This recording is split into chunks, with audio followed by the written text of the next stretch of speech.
මේ මොනරාගල පැත්තේ අපි හිටියේ ඒ දවස්වල ඔය කොටි ගහන කාලේ. මම කියන්නේ 2008 9 වගේ මම 2003 එතකොට මේ ඉස්කෝලේ එක වසර දෙකේ වගේ 2009ටත් කලින් මං හිතන්නේ. ඉතින් කොහොම හරි ඔය කොටි ගහන කාලේ තාත්තා කරේ රෑ එළි වෙනකන් කෑම හදන එක. ඔය ෂෝටිස් කෑම ලෙවරුටි රෝස් වගේ. ඉතින් ඔහොම කෑම හදන එළි වෙනකන් ඔය කාලෙදී මේ ඒත් අම්මගේ තිබුණු අඩුපාඩුත් එක්ක කොහොම හරි තාත්තා රෑ එළි වෙනකන් මහන්සියලා වැඩ කරන උදේ පාන්දර මේ පොඩි බයිසිකලයක් තිබ්බා. අර මේ රතු පාට අර පොඩි බයිසිකලයක්. ඕකේ කැම ටික දාගන්නවා යනවා. ගිහිල්ලා මේ නගරෙට ටවුන් එකට ගිහිල්ලා මොනරාගල ගිහිල්ලා කඩවල වලට කැම ටික දාලා හවස එනවා. ඉතින් ඔන්න ඔය තාත්තා ගෙදර නැති වෙලාවේ කොහොම හරි තිබිච්ච සම්බන්ධයක් එක මේ දෙන්න අතර ප්‍රශ්නයක් වෙලා අම්මා යනවා ආයි එනවා. හොම් ප්‍රශ්න ටික තාත්තට සේරම එපා වෙලා ජීවිතෙත් එක එපා වෙලා මැරෙන්නම වහ බෝතලෙකුත් අරගෙන කැලේකට ගිහින් තිබ්බා. මේ මොනරා දම්බගල්ලේ කියලා ඒ පැත්තේ හිටියේ. ඊට පස්සේ ගිහිල්ලා මේ ආයි තාත්තට මතක් වෙලා තියෙනවා නංගිවයි මාවයි. ඉතින් මේ කොහොම හරි ඊට පස්සේ ආයි එක දමල ගහලා ඇවිල්ලා මේ ඔහොම ඉතින් අම්ම යන වෙනවා. ඊට පස්සේ යාලතර රණ්ඩු වෙනවා ප්‍රශ්න වෙනවා. මේ ඉතින් ඔවත් එක්ක කාලයක් ගත වුණා. ඊට පස්සේ අම්මා මේ වෙන් වෙලාම ගියා. තාත්තා ඊට පස්සේ අවුරුදු කිහිපයක්ම මං හිතන්නේ අවුරුදු 3-4ක් තනියෙන් නංගිට එතකොට මාස ඔය මුලින්ම එහෙම යන්න ඉන්න පටන් ගත්තම ප්‍රශ්න ඇති වෙනකොට මං හිතන්නේ නංගිට අවුරුද්දක්වත් නැහැ. ඒතකොට ඒ කාලේ ඔය මොනරාවල පැතිවල වතුර එහෙමත් නැහැ. මට මතකයි ඒක අවුරුදු මට 3ේදී 4ේදී වගේ තාත්තා යනවා මේ නලලින් තියෙන නලලින් වල දුරට යන වතුර ගේන්න. ඒ ගිහිල්ලා එනකොට දැන් නංගිට ඇවිදින්න බෑ. එයා වඩාගෙන යන්න ඕනේ සහ මේ කෑම එහෙම හදන නිසා වතුර ගොඩක් ගේන්න ඕනේ. අර ලොකු බූලි දෙකක් අත් දෙකට අරගෙන තාත්තා කරන්නේ දැන් රෙදිත් තියනවා අපේ පොඩි කාලේනේ. ඉතින් ඕවයි සීරම අරගෙන යනවා. බූලි දෙක වතුර පුරවල කරන්නේ අත් දෙකට දෙපැත්තෙන් අරගෙන ටික දුරක් පාරේ බූලිය ගෙනල්ලා දෙපැත්තෙන් තියලා ආයෙ එනවා නංගි වඩාගෙන යන. ඉතින් රෙදි ටිකත් අරගෙන එහෙම ගිහින් දෙන. ඔහොම මේ මම හිතන්නේ මගේ ජීවිතේ තාත්තා තරම් කට්ට කාපු මිනිස්සෙක් මම දැකලා නැහැ. ඉතින් ජීවිතේ නන්නත්තර වෙන්න බිඳුවටම වැටිලා නැගිටපු මිනිස්සෙක් මම හිතන්නේ මගේ තාත්තගේ ජීවිතෙන් තරම් මම දැකලා නැහැ. ඉතින් කොහොම හරි මේ ඔය වගේ කාලය ගත වුණා. පස්සේ දැන් මේ ඉන්න අම්මා එයා තමයි අපිව හදාගත්තේ. ඉතින් අපි හරි ආදරේ එහෙම කිසි වෙනසක් නැහැ. ඊට පස්සේ කොහොම හරි කාලය ගත වුණා. මේ ඉස්කෝලේ ගියා. මම මාවරලි ඉස්කෝලේ ගියේ. නංගිත් මාවරලි ඉස්කෝලේ. ඉතින් ওই කාලේ ඇත්තටම අරමුණු කියලා ඒව නම් නැහැ මහලුකුවට. කලබල තිබිච්ච කාලේ දැන් තාත්තා රැට අර එළි වෙනකන් එලෝරොටි රෝස් ඔය කෑම හදනවා. මේ තාත්තා කියන කතා එක්ක තමයි අපි මේව අහලා තියෙන්නේ. අපිට එච්චර තේරෙන්නේ නැහැනේ. අපි ඉතින් නිදා ගන්නවා, හැරෙනවා, ඉස්කෝලේ යනවා, එනවා. එච්චරනේ අපි දන්නේ පොඩි කාලේ. ඒ කාලේ මේ අපි ඉන්න ගෙදරට ළඟටම ඇවිල්ලා කොටි ගහලා යනවලු. ගෙදර ඉඩමෙන් යන වෙනවලු. ඉතින් ඒ බයත් එක්ක ඒව එක්ක මං හිතන්නේ ලොකු මහන්සියක් දරලා තාත්තා නංගිවයි මාවයි හදාගත්ත. පස්සේ දැන් මේ අපි හදාගත්තේ අම්මා එක්කගෙන ආවේ නංගි කෙල්ලෙක්නේ. අම්ම කෙනෙක් ඕනේ. ඉතින් ඒකත් එක්කම තාත් එක්කන් ආවේ. ඉතින් කිසි වැරදක් වුණ නැහැ. මේ අපි අපේ ගම මාවරලේ. මේ මාවරලේ කුඩාපාන එකට තියෙන. ඉතින් මාවරලේ නෙවෙයි අපි හිටියේ. මාවරලෙන් එළියට කියනවා නම් සිද්ධි ගොඩක් තියෙනවා. ඉතින් මාවරලෙන් අපි ගියේ හේතුව තමයි අපිව වදපු අම්මා. එයාට හතිය තියෙනවා. ඒ ලෙඩත් එක්ක මාතර ඉස්පිරිතාලේ අවුරුදු මං හිතන්නේ ලොකු කාලයක් නවත්තලා හිටියා.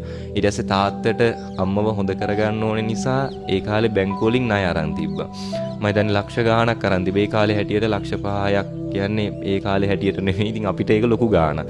ඉතින් ඒ ණය ටික ගෙවා ගන්න බැරි ප්‍රශ්නත් එක්ක මේ තමයි ගිහිල්ලා තිබ්බේ. ඊට පස්සේ එච්චර කරලත් මම හිතන්නේ අපේ තාත්තා මාරි විදිහට අම්මට ආදරේ කරා.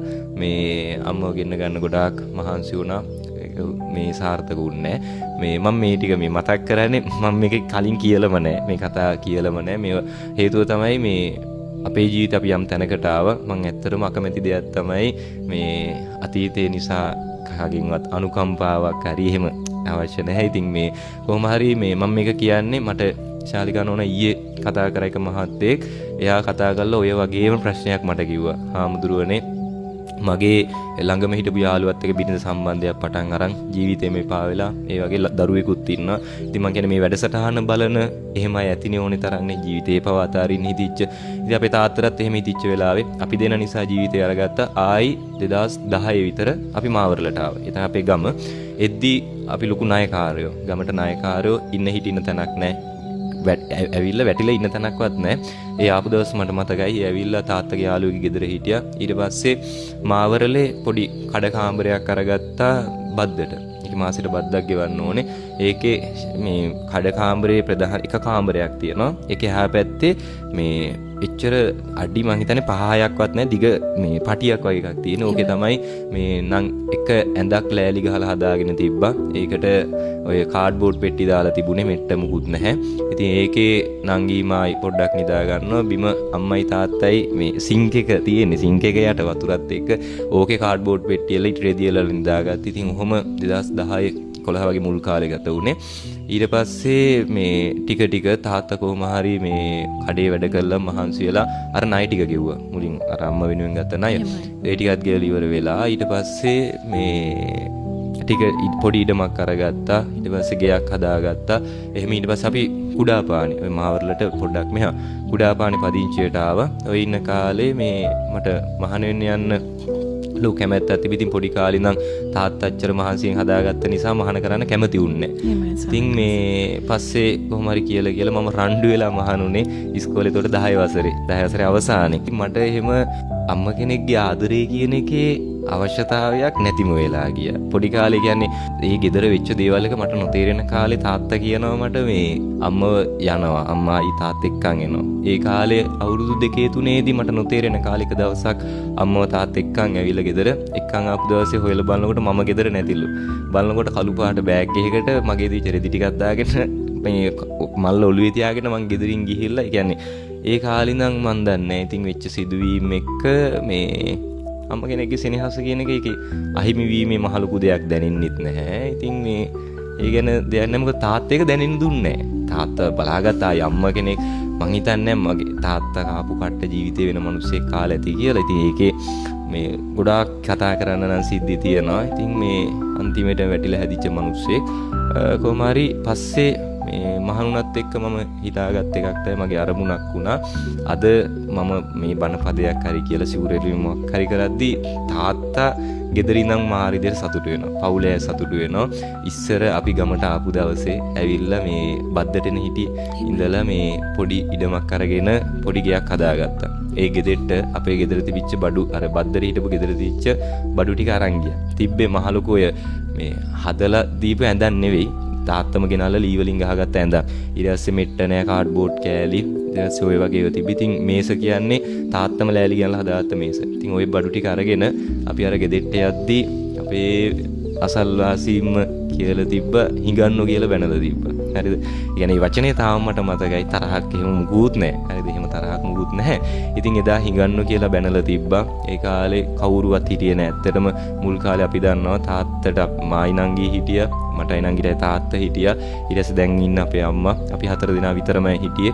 මේ ඇවිල්ලා අම්මගේ රත්තරන් බඩු ටික මුගස් තියලා තමයි කඩ කාමරයක් කුලේට අරන් හදාගත්තේ.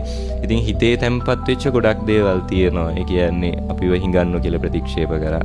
තාත්තා සමාජي ගොඩක් ප්‍රතික්ෂේප වුණා.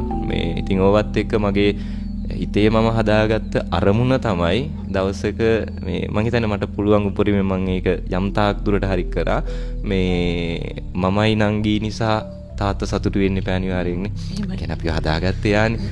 ඉතින් මේ මමත් උසස් පෙළ කරා දැන් විශ්වවිද්‍යාලයකට තේරුණා. ධර්මදේශනා කරනවා. මේ බණ තාත්තත් ගෙදර ඉඳන් අහනවා. ඉතින් තාත්තා අද කතා කරද්දි සතුටු වෙනවා. ඉතින් එදා කට්ට කාලා හදාගත්ත එකේ ප්‍රශ්නයක් උනේ නැහැ කියලා. එහෙම හදාගත්ත එකේ පාඩුවක් උන්නේ නැහැ කියලා. ඉතින් ඒකට තාත්තා සතුටු වෙනවා. මං කියන්නේ මේක බලන අයට ජීවිතේ කොච්චර වැටුණත් ඒ වෙලාවේ අතාරින්න එපා. අල්ලන් ඉන්න යන්න. කවදා හරි සතුටු වෙන දවසක් එනවා.